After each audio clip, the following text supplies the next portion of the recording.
café va a depender del tiempo que haya estado dentro de la cavidad. La melanemesis es cuando es negra. Es como cuando es la melena, cuando son las heces negras, igual es cuando el vómito es negro, como concho de café. La melena es la heces negra, lo que hablábamos ayer, miren las características. Alguien me decía pastosa, y yo le decía que era alquitranada, porque esa es la característica que tiene, porque se pega prácticamente al inodoro, a la taza, y es difícil de desprenderla. Y eso ya significa de que ha habido ya una digestión de los glóbulos rojos. Por eso esa liberación ocurre, y por eso hay esa mezcla que va a existir, y eso va a depender del sangrado específico. La hematoquesia no es más que la salida de sangre roja, pero cuando hablamos de hematemesis, melanemesis y melena, hablamos que es digestiva alta, por encima del ángulo de Trace. Alta. Baja, dijimos que es por debajo del ángulo de Trace. Y ahí nosotros, ¿qué es lo que va a presentar? Hematoquesia. Y no hematemesis, se llama hematoquesia. La salida de sangre roja o mezclada, puede estar mezclada con las heces fecales, o inclusive puede ser sangre roja si viene provocada o producida de una hemorroide, por ejemplo. Entonces vamos a ver eso y va a darse lugar a ello, ¿ya? Pero viene mezclado muchas veces con heces fecales y es digestiva baja. Si nosotros vemos acá, miren ustedes, ¿por qué se puede presentar una hematoquesia en una hemorragia digestiva alta? Puede haber cuando el sangrado supera los 1000 ml, miren ustedes, en menos de una hora.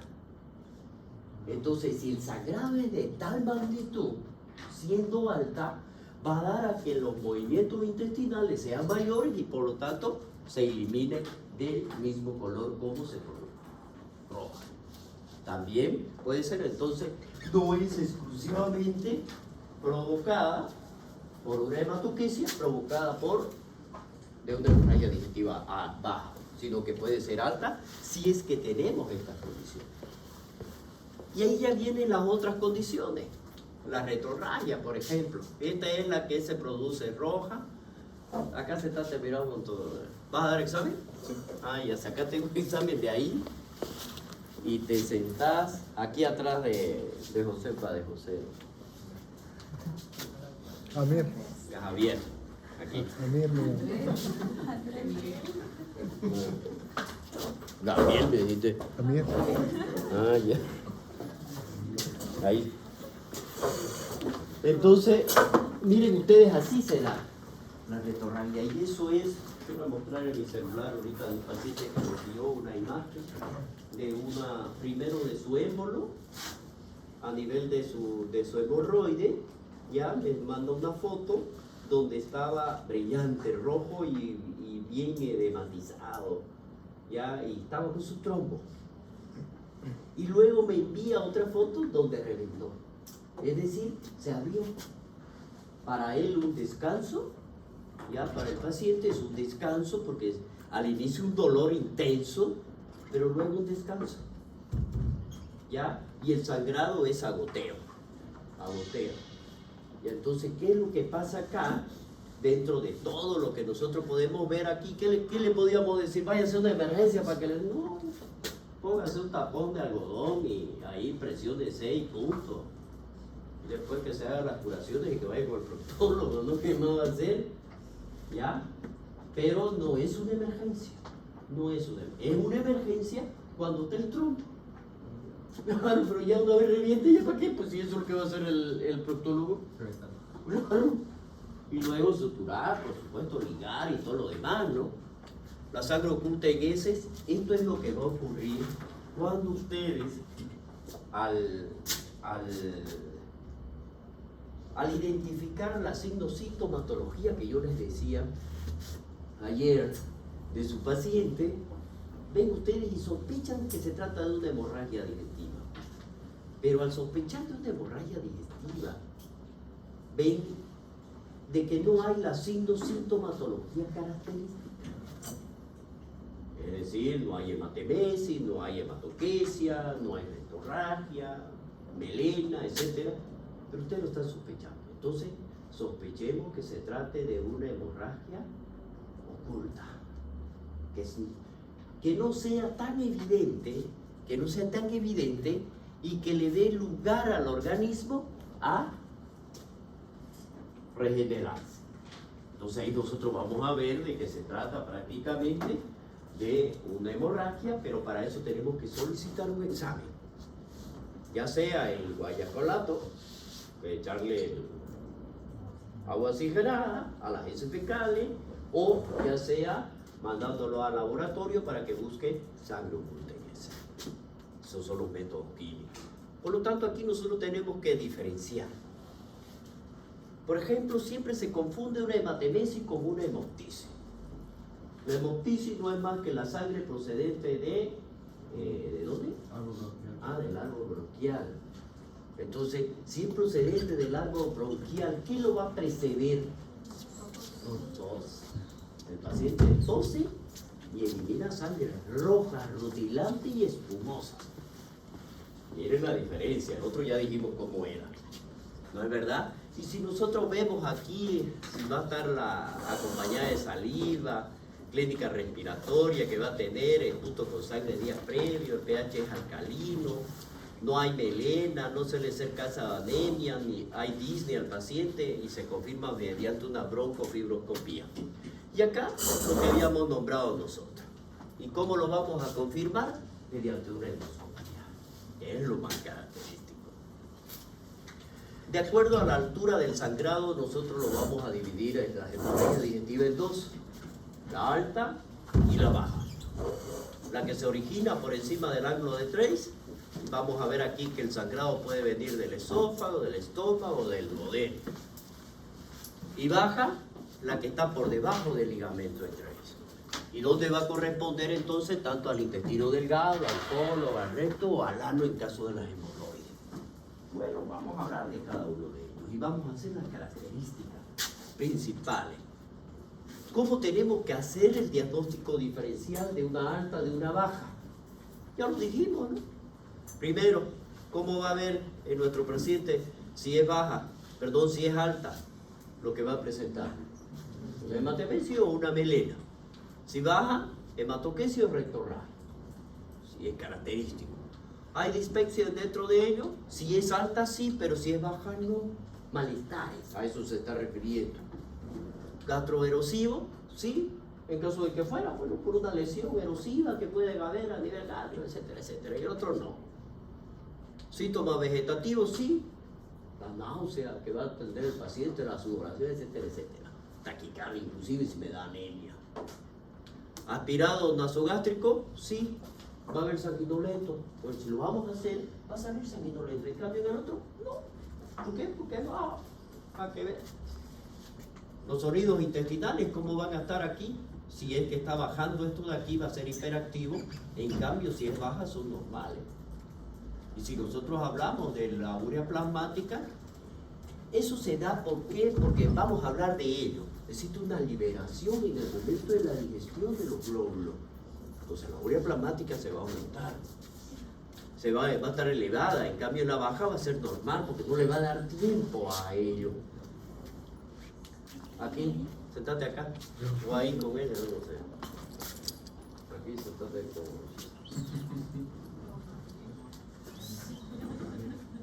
Gabriel. Omar. Entonces vamos a... ¿Omar se llama? Omar Ojuela. No les haga caso. Ya, entonces miren ustedes aquí todo lo que nosotros podríamos ir hablando y de la relación que puede haber. Miren, pidiendo solamente urea y creatinina y viendo la relación entre la urea y la creatinina, nosotros podemos definir. Si es mayor a 100, podríamos hablar de una alta. Si es menor a 100, podríamos hablar de una baja. Siéntense con uno de sus compañeros que está dando examen, pero sin chimearle. No le estén contando nada.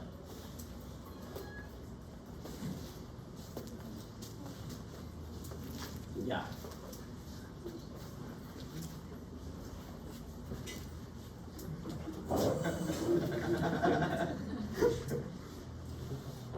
Ya. Bueno, ya aquí está donde se van a dividir lo que habíamos dicho nosotros. Ya no lo vamos a volver a repetir. Hablemos del alto. ¿Está bien? Si nosotros hablamos de ella, dijimos que está por encima del ángulo de tres. Si nosotros vemos acá y analizamos cuáles van a ser esas características principales de acuerdo a la epidemiología, vendrían a ser una de las patologías más frecuentes que vamos a tener nosotros, de nuestros pacientes con patologías gástricas. Es esta la hemorragia, de 50 a 150 casos por cada 100.000. Y si vemos nosotros en un estudio que se realiza en los Estados Unidos, hay más de 350.000 casos hospitalizados por esto, y de esto el 5% que ingresan a los hospitales de este medio se refiere, no es al de nosotros, tienen y corresponden a esta entidad dentro de los hospitales. Y la mortalidad, de acuerdo a esto, en los últimos 50 años va de 7 al 10%. ¿Por qué es que no mostramos un estudio de acá de Bolivia? Porque no hay. Lamentablemente no lo han hecho. Y nadie se ha dedicado a hacerlo. ¿Ya? Tiene una relación de hombre-mujer de 2:1 y más de la mitad de los casos se den mayores de 60 años. Pero cuando nos lo enfocan de esta manera, nos dan las pautas de quiénes son los que nosotros tenemos que tener mayor cuidado. Porque después la demás conformación y estructura anatómica la tenemos exactamente la misma, el de aquí y el de China igual. Lo único es la alimentación que va a variar, y eso es lo que hace que se cambie. Se manifiesta más por hematemesis o melena, siendo la causa más frecuente las úlceras pépticas. Miren ustedes aquí esta clasificación que me da. De acuerdo, te voy a traer mi celular.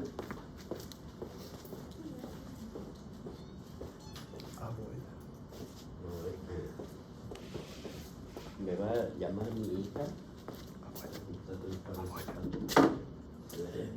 Guardé los zapatos, estaba en caja, me los saco ahora para ponérmelo y se acabaron de pelar enterito. Simplemente por mantenerlo guardado. Entonces, sí, hoy día me lo puse, me lo he puesto unas 3 días y nada más.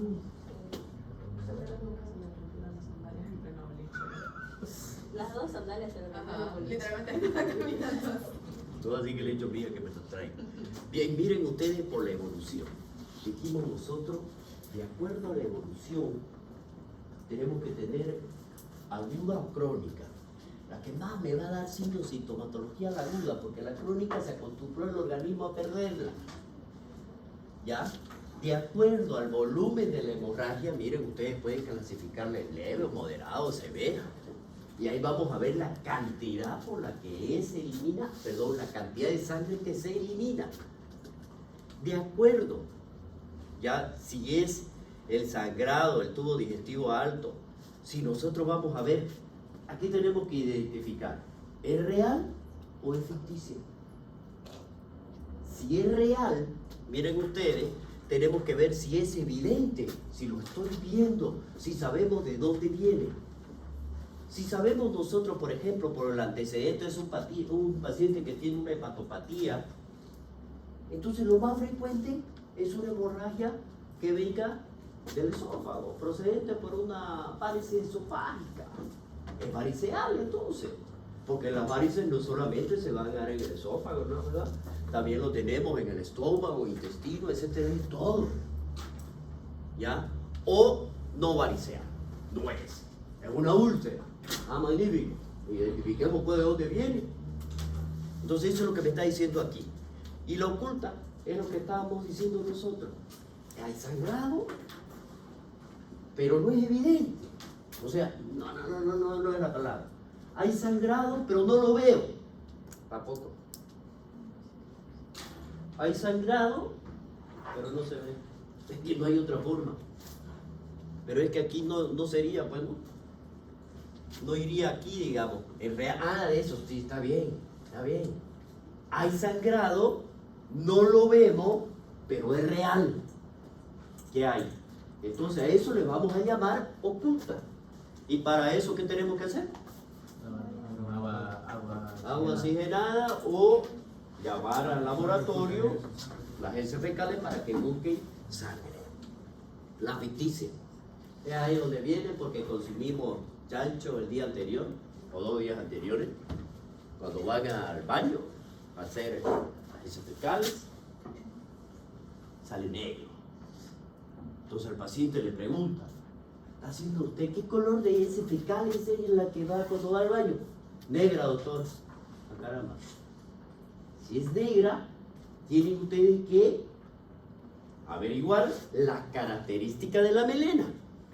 Ojo, porque puede ser negra por diferentes formas. Consuman hierro, sulfato ferroso, consuman aluminio o remolacha. Miren ustedes, y hay muchos otros alimentos, ¿no?, que también hacen lo mismo. Ya la beterraga igual es lo mismo, es la misma. Miren ustedes, veamos cada una de ellas.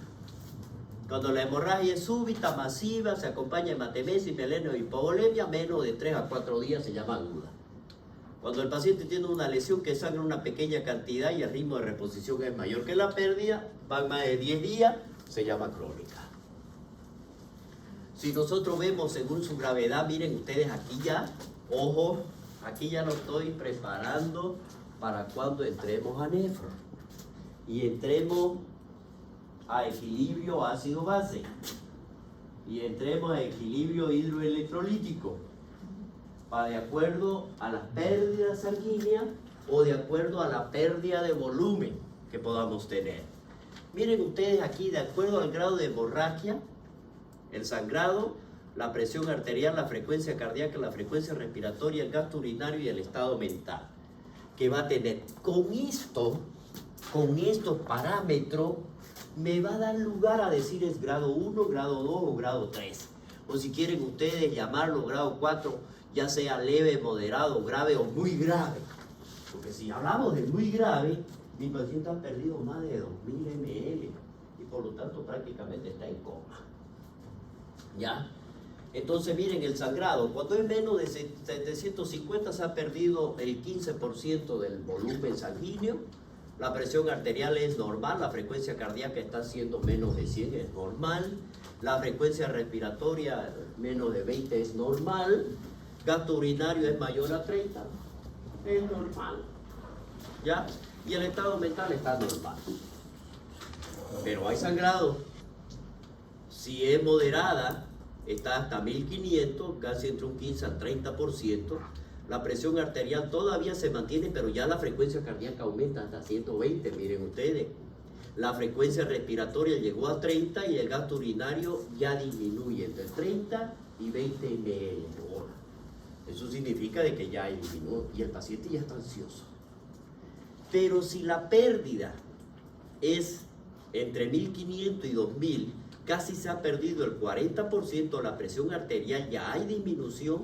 Miren ustedes, la frecuencia cardíaca llega a 140 y la respiratoria a 40, donde disminuye el gasto urinario a 15 ml hora y donde ya el paciente ya se encuentra confuso. Eso ya es grave. Y es muy grave cuando el paciente ha perdido más de 2000 ml, es decir, mayor al 40%, la presión arterial tanto sistólica como diastólica están disminuidas. Y no solamente eso, ustedes, el paciente se para y se cae, e inclusive le da, ustedes hacen la presión, toman la presión, lo paran, hay una disminución tanto ortostática como en supina. Ortostática y en supina hay disminución de la presión arterial, que eso después lo vamos a explicar. Mayor a 140 la frecuencia cardíaca y la respiratoria mayor a 40, el gasto urinario ya ni orina prácticamente y el paciente está letárgico, prácticamente en coma. Si hablamos nosotros de la gravedad de la hemorragia digestiva, hablando de lo que ya habíamos clasificado en grados 1, 2, 3 y 4, y si nosotros los agrupamos solamente en leve, moderada y grave, vamos a ver nosotros, basándonos en un hemograma. Si nosotros vemos la caída de la hemoglobina y vemos aquí, dice menos de 1 gramo. ¿Cuánto es la hemoglobina normal? En el hombre, ¿no es verdad? 14 a 16. Para que hablemos nosotros de una anemia grave, tiene que caer mayor a 2 gramos. Dice que es leve cuando cae menos de 1, menos de 1. Estamos hablando de 13.5, o sea, es nada. O si quieren ustedes, váyanse un poquito más, llegó a 11, porque de 12 adelante, ya en la mujer, de 12 para arriba, de 11 podemos hablar de anemia, 11.5, ¿ya? Le niega, dice menos de 1 gramo, menos de 1 gramo, eso es lo que estamos viendo, menos de 1 gramo por decilitro. La moderada es mayor a 1 y 2 gramos, y esta de acá, la grave, es mayor a 2. Entonces yo tengo que ver y tengo que calcular por la hemoglobina y saber si estoy leve, moderado o grave. Bien. Si aquí nosotros hablamos de esto, si yo lo veo en el hemograma, digo, no hay anemia, está tranquilo, no lo necesita. ¿Por qué? Porque ¿para qué es esto? Por si va a necesitar transfusión sanguínea. No hay anemia o es mínima. Pero si nosotros vemos aquí, miren ustedes, la hemoglobina, si nosotros decimos, aquí es mínima, puede ser 11, ¿ya? Puede ser 11, pero aquí está 10 o más. ¿Qué significa? 10.5 o 11. No, eso es lo que le estoy diciendo, mayor a 10. Para que ustedes me comprendan, cuando hablemos de hemato, eso lo vamos a comprender bien. Ya, pero le estoy dando los valores. Pero aquí, miren ustedes, cuando es grave, dice menor a 10. ¿Qué significa eso? Puede ser 8, puede ser 9 de hemoglobina. De hemoglobina. Por lo tanto, es grave. Necesita transfusión, sí o sí, para esto. La estabilidad hemodinámica, si nosotros hablamos de la leve, va a estar estable, ¿ya? Aquí suele haber taquicardia o leve hipotensión ortostática, de lo que estábamos hablando, y aquí ya hay inestabilidad hemodinámica. Si vemos nosotros en la leve, puede tener vómito o hematemesis como concho de café. Aquí, miren ustedes, en la moderada, ya va a haber melena, o ya va a haber una hematoquesia bien clara. En cambio aquí hay hematemesis continua, prácticamente de nuestro paciente. Aquí en la leve, si bien pueden haber melena o hematoquesia escasa, cuando hablemos de esto, vamos a ver que la eliminación de la sangre que se está perdiendo son 100 ml o menos, dice.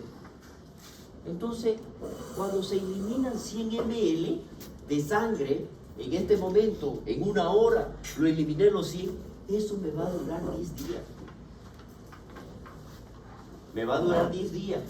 Y el paciente va a eliminar este contenido durante 10 días, que es lo que lo va a mantener.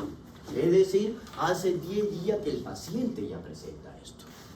Vamos a ver las melenas o el menor a 350 ml del volumen evacuado, y aquí es mayor a 350 y son repetidas cuando es grave. La endoscopía en la leve la tenemos que hacer 48 horas posterior al evento. Cuando es en la moderada, son a las 12 horas posterior al evento. Y cuando es grave, en las 3 horas siguientes. Vea o no vea, pues el paciente se va a morir. Si no logro solucionarlo, peor si es una varices esofágica. Entonces dice que yo lo tengo que esperar, que yo tengo que hacerlo. No se olviden que la endoscopía es diagnóstica y es tratamiento. De acuerdo a la manifestación, dijimos si es real, la hematemesis ya dijimos cómo es, la melena ya dijimos, la hematoquesia también ya hablamos.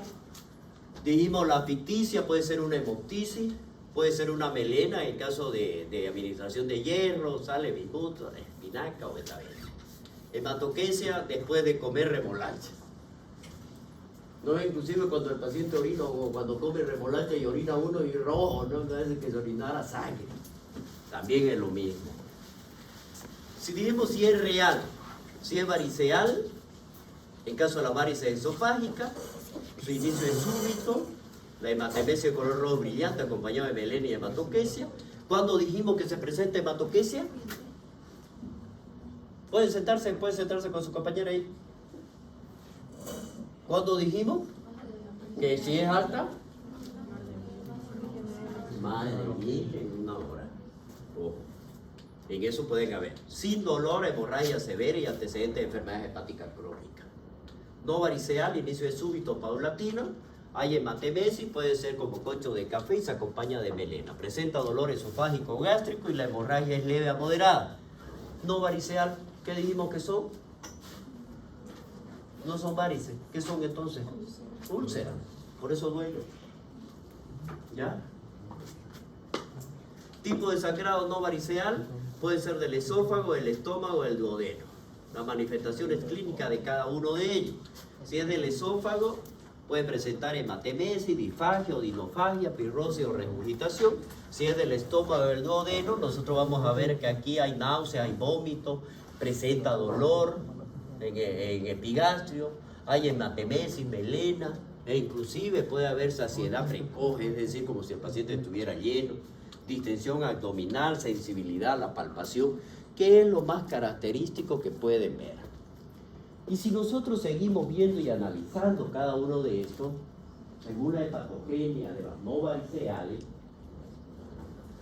o no varicosas, aquí es más claro. Por ejemplo, miren ustedes aquí de la hemorragia digestiva alta de causa esofágica, puede ser inflamatoria, por enfermedad por reflujo, por esofagitis, por esófago de Barrett, o puede ser neoplásica, cuando es de causa del cáncer de esófago. Entonces vamos a ver nosotros en caso de gastroduodenal, por ejemplo, si bien son inflamatorias, puede ser por úlceras pépticas o por una gastritis, o neoplásicas por el cáncer gástrico. La sintomatología que van a, inclusive puede ser traumático, miren ustedes. Aquí vamos a ver nosotros que puede ser por el desgarro de Mallory Weiss. ¿Cuál es el desgarro de Mallory Weiss? Sangrado asociado post-vómito. ¿Y qué es lo que ocurre? ¿Ah? ¿Por qué? ¿Por qué? Por el esfuerzo de vómito. ¿Pero por qué? No. Inclusive yo le digo que se presenta en los pacientes jóvenes y no alcohólicos.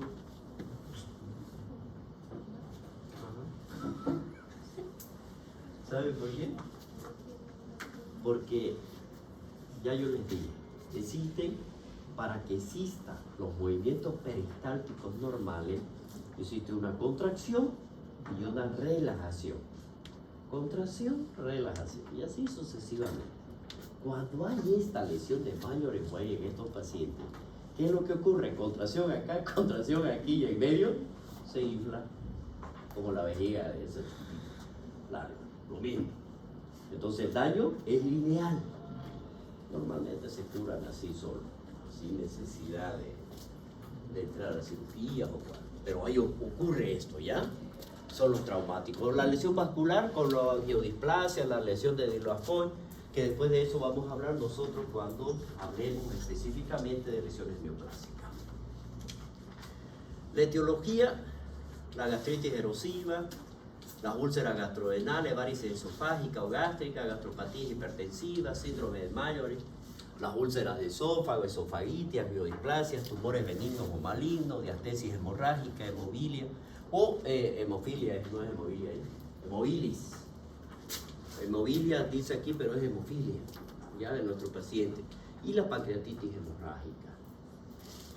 Si nosotros hablamos de cada una de estas, de las etiologías, vamos a ver que siempre va a haber esa característica que presenta cada una de ellas en el proceso inflamatorio que ocurre a nivel de la mucosa y que me va a llevar al desgaste de la misma, más que desgaste yo diría a la erosión de la misma, y que puede llegar a dañar el vaso y de esa manera presentar las hemorragias correspondientes. Dijimos que puede ser aguda por hematemesis melena o la crónica anemia ferropénica. Aquí vamos a ver nosotros por qué la anemia ferropénica es la crónica. Miren ustedes, ya les dije anteriormente, se requieren aproximadamente 100 ml para producir una sola evacuación negra. El cambio de color, ¿por qué se debe? Por el efecto del jugo gástrico ácido y de las bacterias intestinales. Miren ustedes, basta solo un episodio hemorrágico, que puede ser abundante o no, ¿ya? Y el paciente va a presentar melena por 10 días. Entonces, si el paciente le dice que tiene ya melena, heces fecales negra, y ustedes determinaron de que se trata de una melena, ya tienen que decir, hacen aproximadamente 10 días que el paciente está así. Como cuando hacen el diagnóstico de diabetes, después cuando entremos a endocrino. Cuando llega el paciente a nosotros, el paciente ha transcurrido aproximadamente 5 años que ya era diabético, que ya era diabético, y que a partir de los 5 años ya las manifestaciones clínicas que le está dando es lo que está permitiendo llegar. Lo mismo ocurre acá. Si nosotros vemos este cuadro clínico de la hemorragia digestiva, los signos y los síntomas que va a tener la hematemesis, la melena, por la hematoquesis ya dijimos cuándo se va a presentar, signos de hipovolemia ya sabemos cuándo es que se va a presentar, cuando es muy grave, ¿no es verdad? La taquicardia, la hipotensión arterial, ortostática, oligoanuria, vasoconstricción periférica, hepatoesplenomegalia, asitis, hepatopatía, enterorragia o retorragia. Si nuestro paciente tiene asitis, ¿con qué patología la van a asociar? ¿Y la varices esofágica con qué patología la van a asociar? Cirrosis. Con una hepatopatía. ¿Listo? Más o menos así van a ser las preguntas, ya para que vayan viendo ustedes. Si nosotros vemos aquí, ¿cuáles van a ser los tipos de hemorragia digestiva alta que puedan existir? Ya lo hablamos de esto. Varices esofágica, esto lo hablaron con Yair, pero no. Así que lo van a leer. ¿Cuáles serían estos? Creo que esto no lo han hablado. ¿Ya? Principalmente aquí ocurren dos casos principales, que es lo que tenemos que ver nosotros. Uno de ellos, que estas venas colaterales, que es la que se van a formar, van a aumentar de volumen o de tamaño y que se van a localizar a este nivel de la submucosa y la mucosa específicamente. Porque pueden ser, inclusive, miren aquí como está mostrando, que no solamente sean internas, sino que también pueden ser externas de la misma. Entonces, ¿qué es lo que va a ocurrir aquí? Si bien nosotros esto, ¿por qué que se está presentando si esta vena ya la tenemos? Pero ¿por qué es lo que está pasando? ¿Qué es lo que está obligando a que estas venas aumenten de tamaño y de volumen? La presión portal. Exactamente. Como hay una congestión hepática, si hay una congestión hepática, aumenta la presión portal. Y la presión portal, eso hace de que si hay una hipertensión portal, lo primero que yo me iba a dar cuenta, La ingurgitación yugular. Ay. Y entonces, pero ojo, no ocurre ahí nomás. Como la sangre no tiene dónde más ir, miren ustedes, porque hay una hipertensión portal acá, que no me está dejando pasar. ¿Quién es el más cerca que está? Es el vaso. Ojo, miren lo que le voy a decir. Es el vaso. Entonces, ¿a dónde se va a ir? Al vaso. El vaso tiene la capacidad de formar nuevos vasos. Vasos sanguíneos, no vasos. ¿Ya? Vasito. Otro vasito. ¿Ya? Entonces, ¿qué es lo que va a ocurrir aquí? Aumenta de volumen. Y al aumentar de volumen, como no tiene a dónde más mandar, tiene que buscar a dónde. Y ahí viene. Primero, se va arriba. Puede ser que vaya arriba. O puede ser que vaya abajo. Buscando cuál de las venas que vienen y llegan al corazón van a ser las afectadas. Estamos hablando de las cavas. Pues no se olviden que aquí está el sistema porta. Entonces, ¿es cava superior o es cava inferior?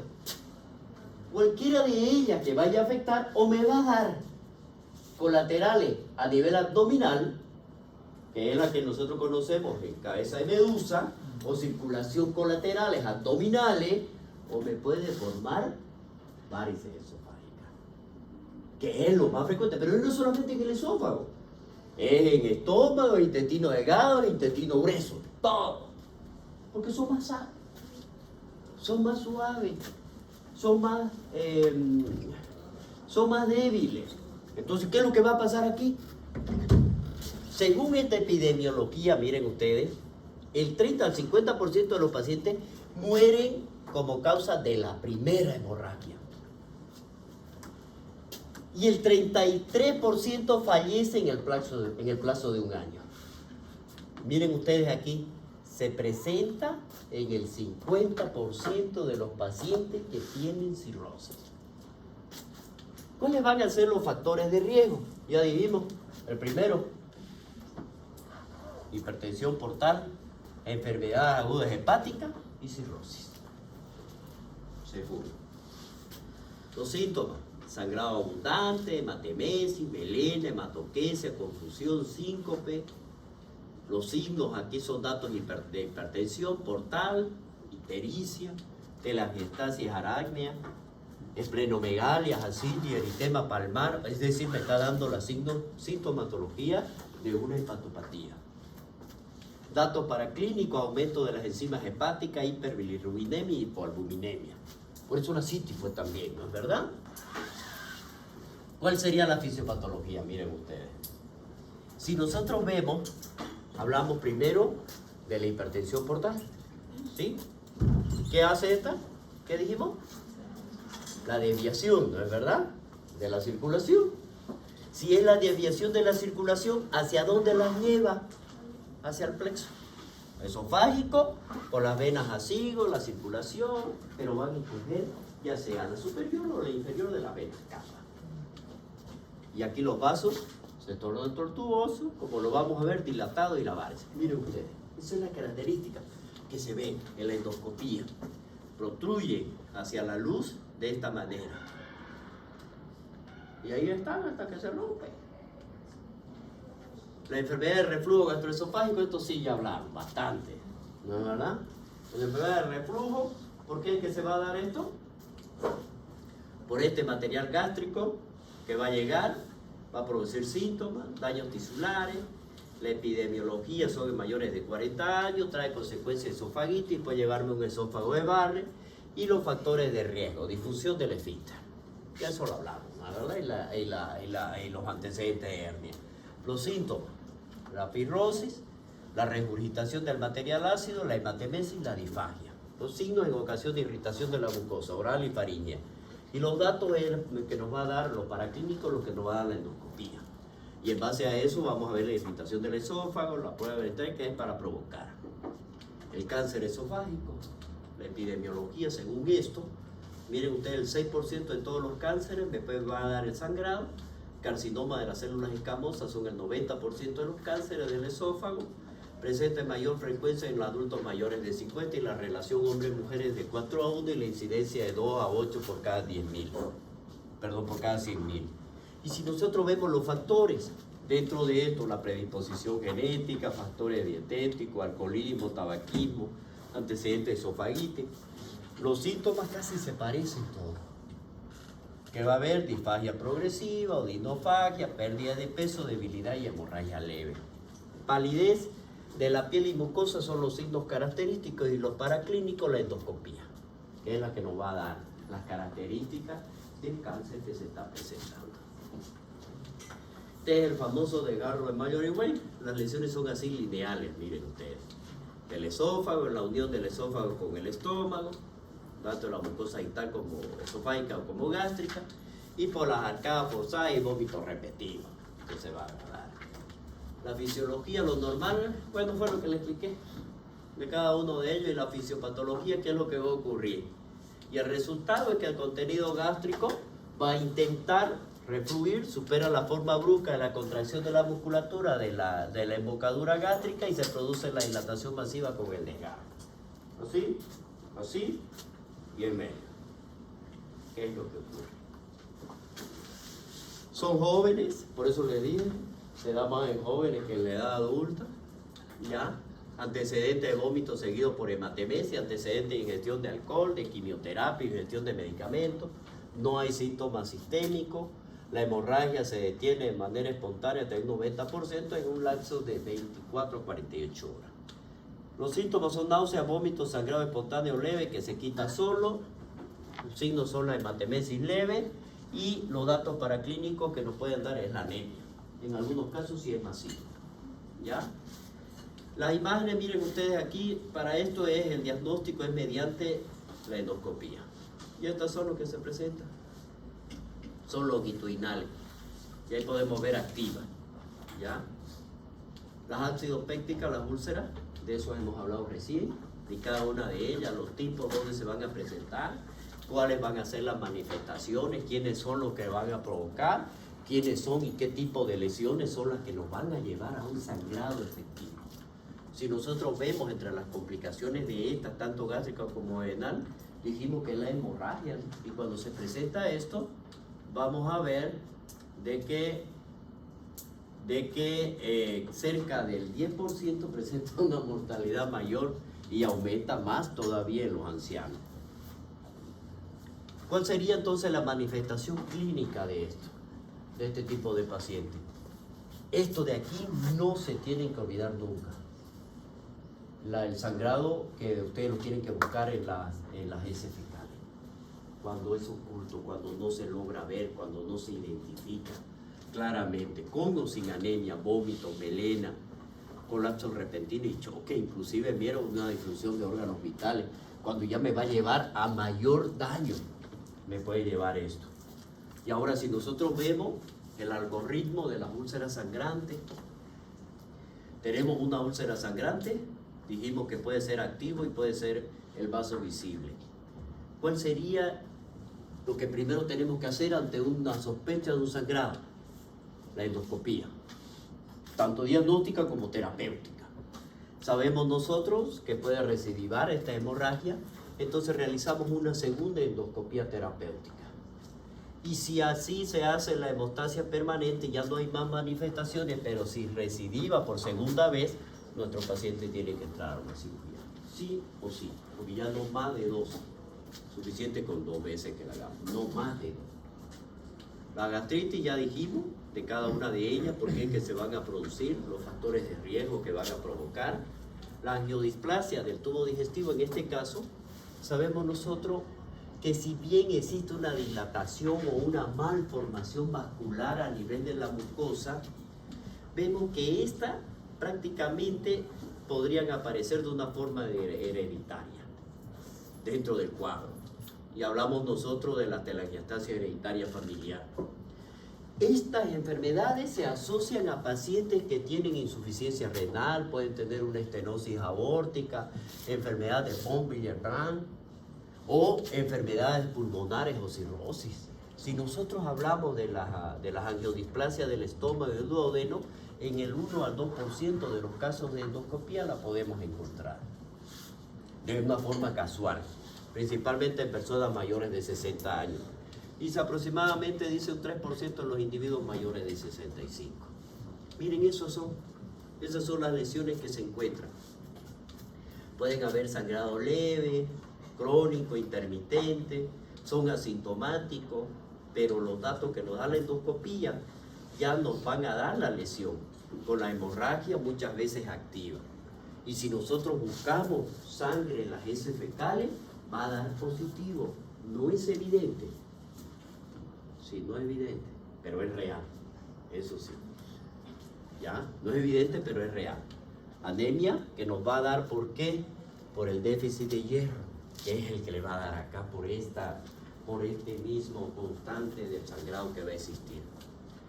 Este tipo de lesión que es el Diablafoy, ya aquí las arterias que son su mucosa en este caso son grandes, son aberrantes, y es decir, como si estuvieran a flor de piel, así lo vamos a llamar, ¿listo?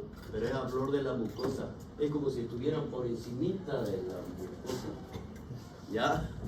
Entonces, y esto ante cualquier lesión que pueda pasar, se puede romper, pues, y provocar y eso, la sintomatología va a depender de el grosor o el tamaño de la arteria. 75% se localizan dentro de los 6 centímetros de la unión gastroesofágica y el 2% corresponden a hemorragias digestivas agudas. Y en relación hombre-mujer es de 2 a 1. La patogénesis, aquí vamos a ver que la anterior es de gran calibre, inmediatamente por debajo de la mucosa, sangre a través de la erosión, es lo que decíamos acá. Generalmente la arteria gástrica izquierda es el origen que se va a dar. Y esto es lo que vamos a ver, miren ustedes.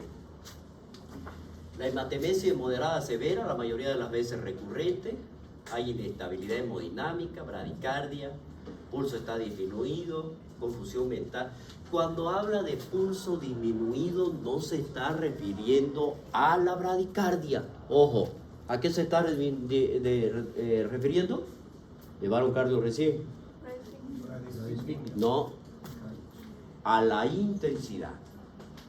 Si ustedes se palpan, el pulso tiene fuerza, tiene intensidad, podemos palparlo. Aquí no frío, sino que casi no lo palpamos. A eso se quiere decir disminuir en intensidad. ¿Ya? A eso. ¿Ah? ¿No se palpa tu pulmón? Bueno, esto es lo que vamos a ver, el defecto de la mucosa, que pueden estar alrededor de ella, puede ser normal, y la lesión donde se encuentra es donde está el trayecto de la arteria o arteriola. Bueno, hablemos de esto y aquí quedamos, ¿listo? Carcinoma gástrico, la epidemiología, relación hombre-mujer, se produce más el 2.5 por muerte por cáncer. Los tumores malignos del estómago son el 95% y la incidencia es de 5 a 3 por cada 100.000. Los factores, la infección es por el famoso, que hablamos ayer, el Helicobacter pylori. Tabaquismo, gastritis crónica, gastrectomía parcial hay que realizar, favorece el reflujo.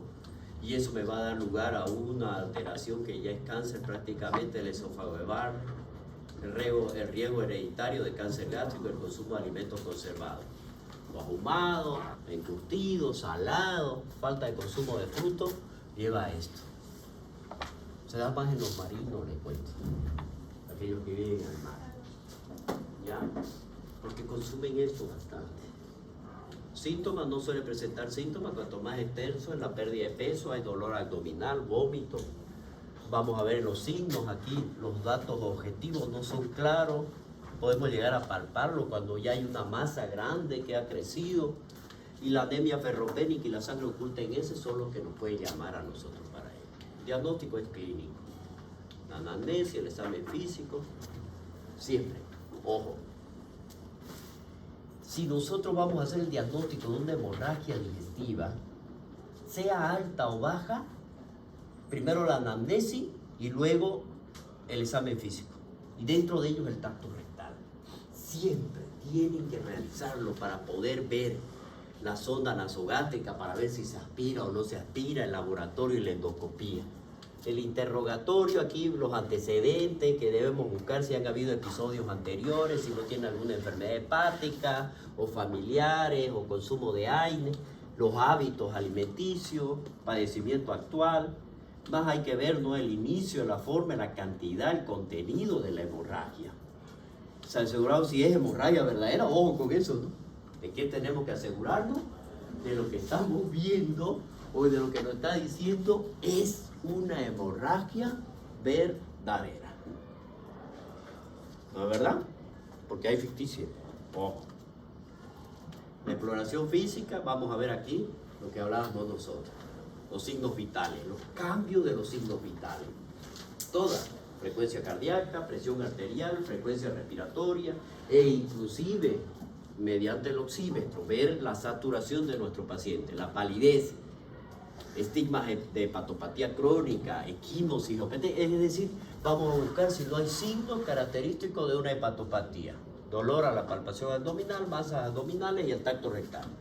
Es inexcusable en todo paciente que se sospeche de una hemorragia digestiva. La concentración de hemoglobina y volúmenes de hematocrito demuestran la magnitud de la pérdida de sangre. Eso vamos a quedar aquí, ya, porque esto me gustaría explicárselo, porque aquí, de aquí para adelante, les voy a decir por qué es que mi paciente tiene una hemorragia, por qué presenta una anemia y qué tipo de anemia es el que nosotros vamos a encontrar. ¿Listo? No sé cuánta falta para que se acabe. ¿Cuántas son? ¿5 o 10?